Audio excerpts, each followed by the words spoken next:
Hello, আসসালামু আলাইকুম। Doctor Hasinur Rahman Khan বলতেছিলাম। আজকে যে টপিকটা নিয়ে আলোচনা করব সেটা হচ্ছে ইসিজি চেঞ্জ ইন হাইপারক্যালিমিয়া। হাইপারক্যালিমিয়া জিনিসটা কি আগে সেটা বুঝি। কোনো কারণে ব্লাডে পটাশিয়ামের লেভেল যদি বেড়ে যায়, ব্লাডে নট ইন সেল, ব্লাডে যদি পটাশিয়ামের লেভেল বেড়ে যায়, সেটা কত? 5 মিলিমোলের চেয়ে বেশি। তো তাহলে কি হয়? হাইপারক্যালিমিয়া ডেভেলপ করে। এই হাইপারক্যালিমিয়া ক্লিনিক্যালি খুবই ক্রিটিক্যাল কন্ডিশন। কারণ যদি পটাশিয়াম লেভেল বেড়ে যায়, পেশেন্ট মেনলি কার্ডিয়াক অ্যারেস্ট হয়ে মারা যায়, এবং এটা আসলে খুব একটা সময় দেয় না।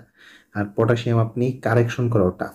পটাশিয়াম কমে গেলে সেটা কারেকশন করাও টাফ, পটাশিয়াম বেড়ে গেলে সেটা কারেকশন করাও টাফ। কেন টাফ? কারণ আপনি খুব একটা সময় পান না, এক্ষেত্রে খুব একটা সময় দেওয়া হয় না। তো আরেকটা জিনিস হচ্ছে, ধরেন অনেক সময় অনেক জায়গায় পেশেন্ট আসে রাত্রে, তো দেখা যাচ্ছে আপনি তখন ইলেকট্রোলাইট করতে পারতেছেন না। ইলেকট্রোলাইট না করলে তো আপনি বুঝবেন না যে আপনার আসলে পটাশিয়াম বাড়ছে না কমছে। এবিজি করারও সব জায়গায় সুযোগ হয় না। এবিজি না করলে আপনি আসলে বুঝবেন না যে আসলে পটাশিয়াম বাড়ছে কিনা, বাড়লে কত বাড়ছে। কিন্তু কোনো কিছু দেখে কি বোঝার উপায় আছে যে বাড়ছে কিনা? হ্যাঁ, একটা সোজা পরীক্ষা আছে যেটা দিয়ে মোটামুটি বোঝা যায়। মোটামুটি বোঝা যায় বলতে এই অর্থে যে আপনি ধারণা পাবেন যে হ্যাঁ, পটাশিয়ামটা বাড়ছে। ইসি ইসিজিতে পটাশিয়াম বাড়লে কি কি চেঞ্জ হয়, পটাশিয়াম কমলেও চেঞ্জ হয়। আজকে মেনলি আলোচনা করবো পটাশিয়াম বাড়লে কি কি চেঞ্জ হয় তা নিয়ে। ইসিজিতে পটাশিয়াম বাড়লে কিছু ক্লিন কাট চেঞ্জ আসে। প্রথম যে চেঞ্জটা আসে সেটা হচ্ছে একদম ফার্স্টেই, যখন পটাশিয়াম লেভেল বাড়া শুরু করছে, 5-এর চেয়ে উপরে, ধরুন 6, 7, 5, 6 এর মধ্যে আছে, সবার প্রথমে যে চেঞ্জটা আসে সেটা হচ্ছে টি ওয়েভটা উঁচু হয়ে যায়। টি নর্মালি টি কি রিপ্রেজেন্ট করে? ভেন্ট্রিকুলার রিপোলারাইজেশন, এবং এটা মেনলি হয় হচ্ছে পটাশিয়াম আয়নের জন্যই। তো যেহেতু আমার ব্লাডে পটাশিয়াম আয়ন বেশি, তাই এই পটাশিয়াম আয়ন রিপোলারাইজেশনটাও বেশি, এবং এর ফলে একটা টল পিক টেন্টেড, মানে তাঁবুর মতো একটা টিউব হয়ে যাবে, এবং টিউবটা ইউজুয়ালি কিন্তু কখনোই আর এর চেয়ে উঁচা হয় না। এই ক্ষেত্রে টিউব আর এর চেয়ে উঁচা হতে পারে, এবং এটা টাস করে বেড়ে যায়, যে এরকম আমি স্ক্রিনে ছবি দেখিয়ে দিচ্ছি, ছবিতে দেখে নেবেন। ওরকম উঠে যাবে, মানে আমি যখন দেখবো ইসিজিতে টিটা লাফ দিয়ে বেড়ে গেছে, এটা ইন্ডিকেট করবে যে না, যেহেতু, এবং খুব, এবার এটা কিন্তু এসটি লিমিটেড এমআইয়ের সাথে গোলমাল পাকানো যাবে না। এসটি লিমিটেড এমআইয়ের সাথে মোটেই গোলমাল পাকানো যাবে না। এটা কিন্তু এসটি এলিভেশন, মানে এখানে শুধু টিউবটা উঠে গেছে ঠাস করে। এবং এই যে টিউবটা উঠে যায়, এটা ইন্ডিকেট করে হচ্ছে আমাদের early change of the potassium level, যেটা বেড়ে গেছে ব্লাডে। এরপরে কি চেঞ্জ আসে? এরপরে সেকেন্ড যে চেঞ্জটা আসে সেটা হচ্ছে লস অফ পিওয়েভ, অর্থাৎ এইবার পিওয়েভ কি ইন্ডিকেট করে? অ্যাট্রিয়াল ডিপোলারাইজেশন, তাই না? অ্যাট্রিয়ামে ডিপোলারাইজেশন, মেনলি অ্যাট্রিয়াল প্যারালাইসিস হয়ে যায়। এই ক্ষেত্রে অ্যাট্রিয়াম যখন প্যারালাইসিস হয়ে যায় তখন পিওয়েভটা আসবে না, বা আসলেও উইক একটা পিওয়েভ আসবে। এটা সেকেন্ড চেঞ্জ আসে মূলত। থার্ড যে চেঞ্জটা আসে সেটা হচ্ছে প্রলং পিআর ইন্টারভাল, পিটাও ছোট হয়ে যায়, এবং আর এর মুভমেন্টটাও এবার দেরিতে হয়, তার ফলে পিআর এর যে গ্যাপটা সেটা বেড়ে যায়। এই চেঞ্জটা আমরা ইসিতে পাবো, এবং এই চেঞ্জটা যখন পাবো কখন, যখন 6-এর চেয়ে বেশি হয়ে গেছে পটাশিয়াম লেভেল, তখন আমরা 6 to 7 এই চেঞ্জটা আমরা পাবো। আরেকটা চেঞ্জ আমরা পাবো সেটা হচ্ছে ওয়াইড কিউআরএক্স কমপ্লেক্স, যখন 7 বা 6.5 to 7.5 বা ওরকম লেভেলে চলে গেছে, তখন কিউআরএক্স কমপ্লেক্সটা ওয়াইড হয়ে যায়। প্রশ্ন হচ্ছে কিউআরএক্স কমপ্লেক্স ওয়াইড হয়ে যায় মেনলি কেন?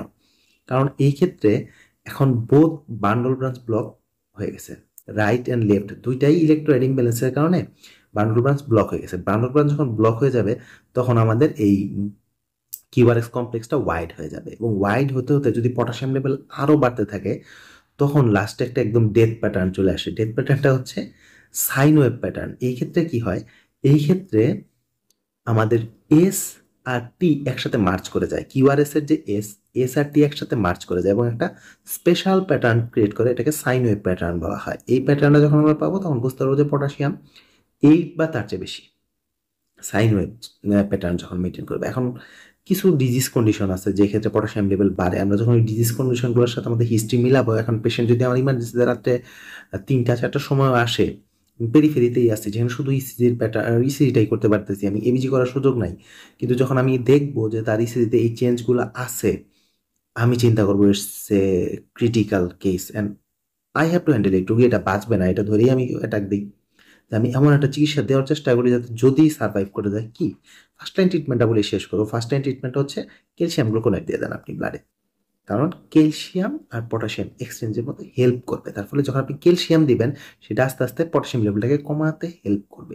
মূলত পটাশিয়াম লেভেল ওইভাবে কমায় না, কিন্তু ক্যালসিয়াম পটাশিয়াম যে প্লাটো ফেজ যেমন আছে, ক্যালসিয়াম এবং পটাশিয়ামের জন্য প্লাটো ফেজ সৃষ্টি হয় কার্ডিয়াক সাইকেলে। তো ওই ইলেকট্রোলাইট ইমব্যালেন্স থেকে ব্যালেন্সের দিকে আনতে হেল্প করে। আরও কিছু ট্রিটমেন্ট আছে, যেমন ইনসুলিন থেরাপি দিতে হয়। ইনসুলিন থেরাপি দিলে আপনার আস্তে আস্তে আস্তে আস্তে আস্তে আস্তে পটাশিয়াম লেভেল কমে আসবে।